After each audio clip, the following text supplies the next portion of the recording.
Let's talk about your grip. Now, if you got this video on your computer, you're watching it at home and you're thinking to yourself, man, I wonder if there's gonna be any really cool, like, secret information. Like, here we got these guys, they've been in law enforcement and doing SWAT stuff for a while. I wonder what the secret, training really is. Well, the answer is there really is no secret training, but I will tell you this. From the over 10,000 students we've had out here at the range doing classes, I can tell you that the number one thing we can do to improve you as a shooter is improve your grip or fix your grip. It is a game changer. And most people don't really think about this because nobody's ever told them how to grip a gun or why they should grip a gun this way. But once you start doing this, it's more than a light bulb moment. It really is the secret training tool that is going to take you from a 70% shooter to a 90% shooter just by implementing the physiology of what we're trying to do here. So this might be the most in-depth part of this whole training class we're doing, because once again, we have to go back to the intent. Like, why are we doing this? What's the purpose of why we're holding a gun this way? So here's the purpose. We're gonna be trying to control the recoil and the muzzle flip of the gun while we shoot multiple times at a threat. That's what we're training for.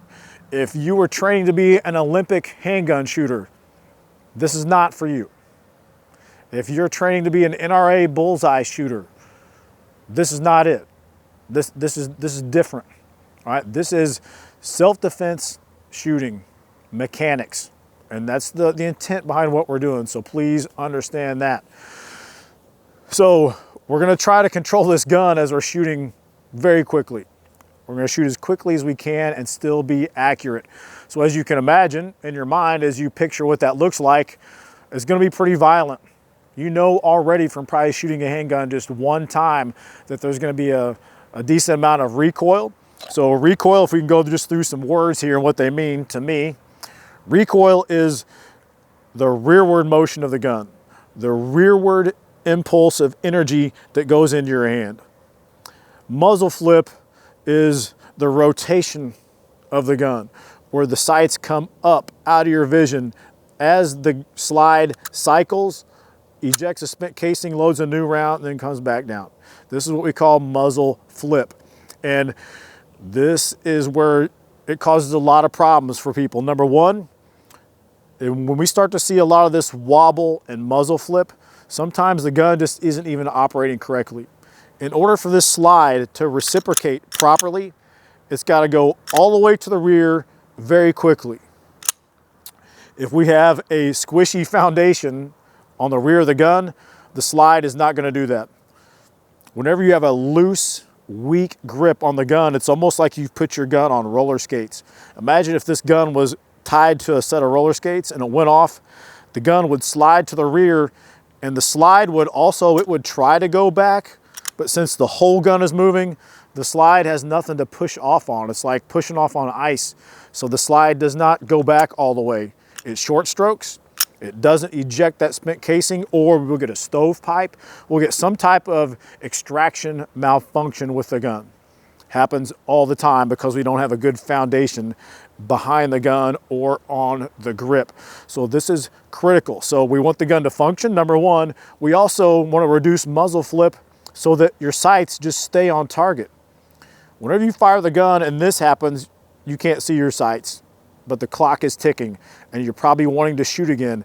And we're trying to hurry up because the guy's trying to kill us. So before the gun comes down, what a lot of people do is they'll press the trigger again, but the gun hasn't finished going through this cycle and they shoot high, or they might shoot extra low because there's a lot of wobble in the gun. So getting a really good foundation on the gun, locking this in essentially like a vise, is really, really what we're trying to do. So that's the intent. So how are we gonna do that? Well, we really wanted to reduce the muzzle flip as much as possible. We would just hold the gun like this. And if I could control and put all of my resistance here exactly in line with the barrel, we would just have recoil. But I can't do that. The gun isn't designed to do that way. We don't want to do that anyway. So the only way for me to grip the gun is here below the bore axis, below the barrel. And just mechanically speaking, anytime you hold something, a gun below the barrel, and you get energy along this axis, it is going to want to rotate the gun when the slide bottoms out. So we're going to try to resist that. The only way to do that is to grab the gun as high as possible. Now you can imagine if I were to hold the gun here and somebody tied a string to the trigger and made the gun go off, there would be a lot of this rotation going on, just because of the mechanics of where I'm holding the gun and where all the energy is at. You can also imagine if I held the gun way up here, there's going to be less of that rotation. So obviously, with our strong hand, we want to hold the gun as high as we possibly can.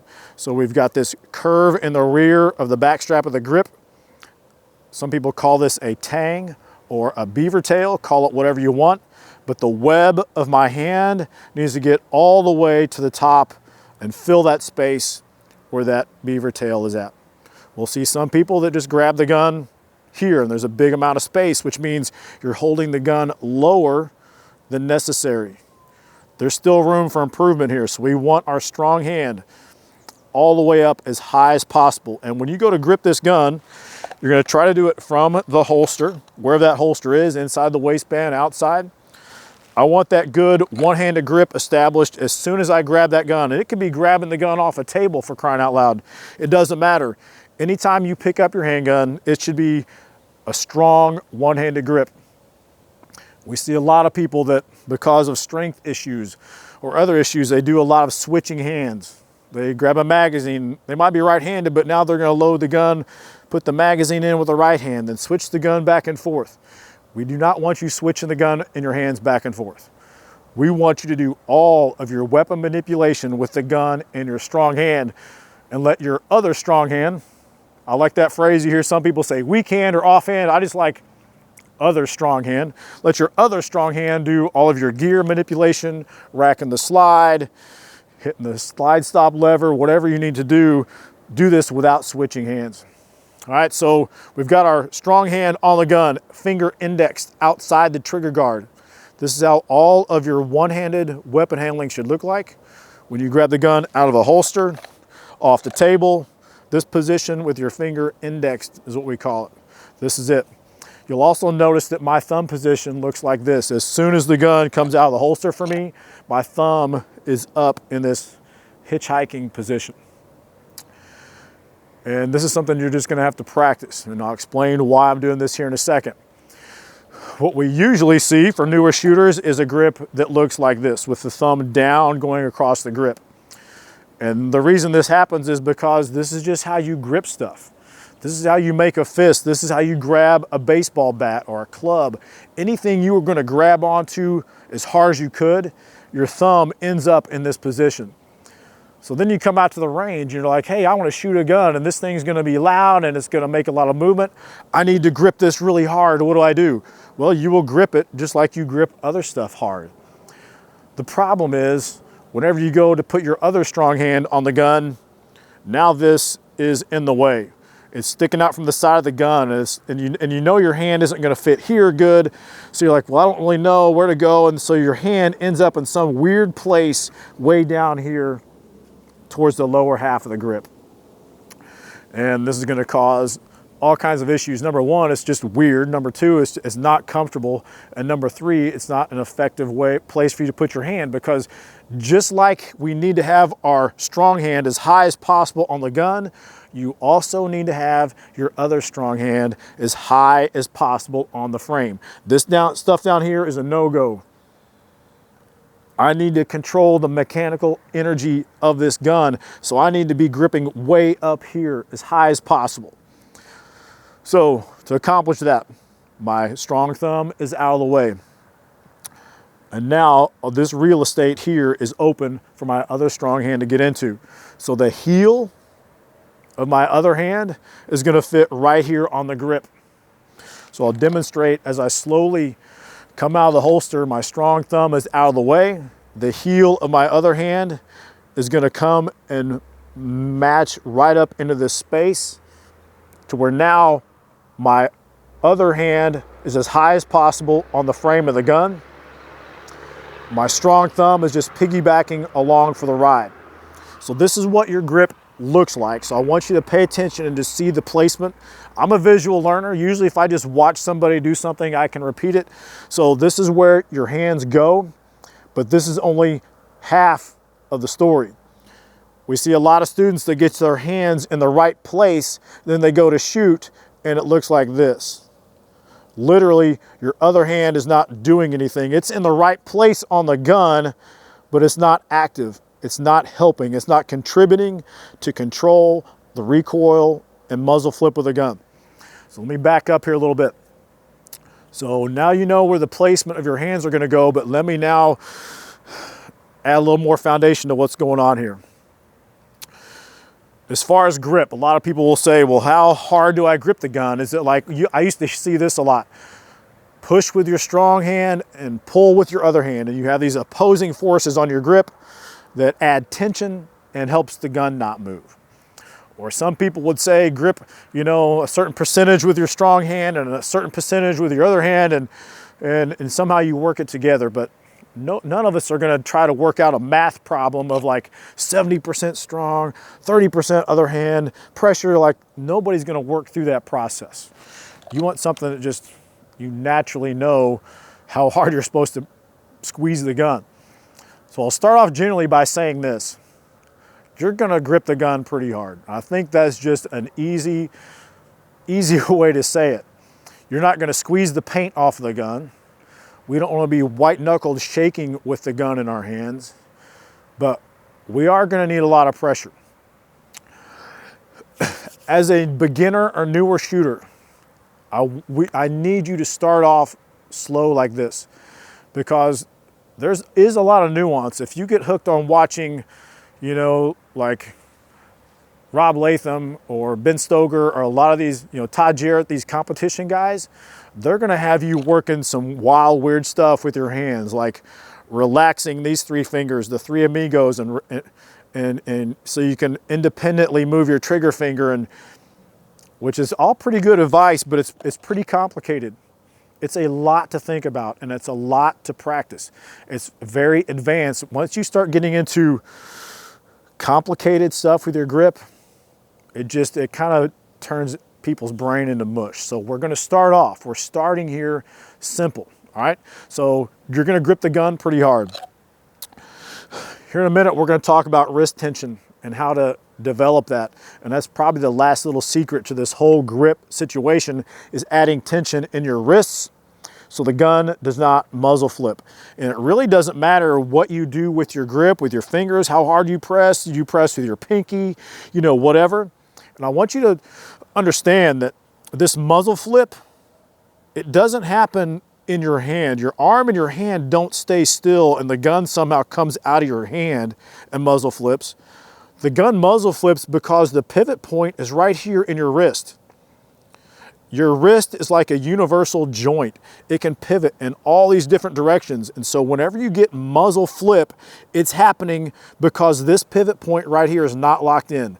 It's got zero to do with, well, you didn't put enough pressure on your pinky down here at the bottom, or your two middle fingers, were too loose or whatever. It happens, muzzle flip happens because somehow our wrists are allowed to pivot. So how do we stop that? Well, anytime we go and see a student and we have them point their gun, one of the things we'll always do is come out to test your foundation, is we'll just grab the gun and see if we can rotate it and break your wrist down. So from this side, we'll grab the gun, we'll just crank it back and see if we can crank it back and make your wrist go backwards. For most students, we're able to do that. They're not really thinking about wrist tension. They're just thinking about hand placement and just kind of sitting out here with the gun. So when we do that foundational test of cranking the gun back, it easily breaks their wrist down. So then we'll tell them, I just need you to add some tension to your wrist. And so they'll do that again, and now all of a sudden we can't crank the gun back as far. Here's the thing, how do you add tension to your wrist? You can't just magically think like, oh, wrist, tense up and don't move, and it doesn't just happen. It happens because of grip pressure. So I want you to please listen to this. A lot of advanced instructors will tell you to not really squeeze that hard with these three fingers. I'm telling you, you need to kind of squeeze hard for two big reasons. Number one, the only way to add wrist tension is by adding pressure with these two fingers. It will not come any other way, I promise you. If I were to hold the gun with just my trigger finger and this and say, hey Dave, add tension to your wrist, I could flex my whole arm, and if somebody were to come back and try to crank this gun out of my hand, they would do it no problem. I can't add wrist tension in this position. I cannot add wrist tension if I'm squeezing with my pinky really hard. I'm squeezing, I'm gonna lock this part of the gun down so it can't rotate, but you can't add wrist tension here. One of the only ways you can do it is if you squeeze. It's like making a fist. If I didn't have a gun in my hand and I wanted to add wrist tension, I would ball my fist up and contract the tendons on the inside and outside of my hand. So I'm going to use these fingers to squeeze the gun, squeeze the grip into the heel of my hand. And that's how I'm going to gain wrist tension. The other thing that does for you is it helps reduce the anticipation part of shooting, which when we get into trigger control here in a little bit, we'll talk about anticipating recoil. What we want you to do when you add pressure with your fingers is we call it a pre-flinch. Instead of squeezing the trigger, and then like all of a sudden your whole hand squeezes early and causes you to miss, we want you to add a lot of pressure with these fingers so you're taking out 90% of whatever your flinch would be. It's a pre-flinch. It's a lot of pressure. So I'm telling you, as a newer shooter, add a bunch of tension to your fingers on this grip. Squeeze the front side of the grip and squeeze the grip into the heel of your hand. And that is how you're gonna add wrist tension. So now I've got a high, strong hand grip on the gun. I got no gap here. The web of my hand goes all the way up to the top of the beaver tail. I promise you the slide is not going to get your hand from here. My other good hand fills in all this real estate here underneath my thumb. And now I'm going to clamp my other hand onto the gun. We hear a lot of people saying almost all of your grip pressure should come from your other good hand. That's also very difficult to do. If you're really honest and you think about how you squeeze a gun, do you think you're stronger putting pressure on the gun with just one hand here, or somehow taking your other hand and pressing sideways onto the gun?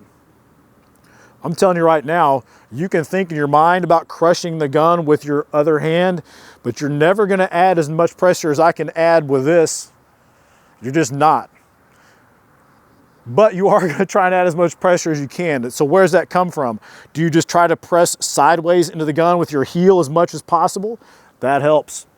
What really helps is when I get my other hand on the gun is I'm clamping down across my strong hand fingers. I'm trying to do this C-clamp and really add pressure on these fingers. So lots of pressure across the fingers, clamping this in hard. These fingers kind of rest on a shelf where the heel of my palm is. And then yes, I am gonna put sideways pressure into the gun. You really can't do a whole lot. If we see this test a lot where people put their hands out in front of them and try to squeeze their hands together as hard as you can. It's not a very strong position. If you bring your hands in a little bit, it becomes much stronger for you to do this sideways pressure. So we do want some sideways pressure on the gun as much as you can get, but for me, I can get more tension on the grip by clamping down with my fingers on top of my other ones. So now I'm trying to develop this 360 degrees of pressure all the way around the grip. With these fingers, I'm squeezing the gun into the heel of my strong hand. With my off hand, I'm clamping down with my fingers, and the heel of my palm is pressing sideways into the gun. So now I've got two hands that are very, very active. Both hands are working very hard to add pressure on the gun as high on the frame as possible so that when we start to shoot, we don't get muzzle flip, we just get a pulse on the gun. So the wrist tension is probably something you've never thought about before. It's big. Have somebody just test you out. Get your two-handed grip established. Have somebody try and crank that gun back in your hand. If they can, add some pressure, add some grip pressure. With these two middle fingers, squeeze a little harder to where they can't crank that gun back in your hand. So this grip we are showing you, the intent is for self-defense shooting. We're about to shoot a multiple amount of rounds, 3, 4, 5, who knows.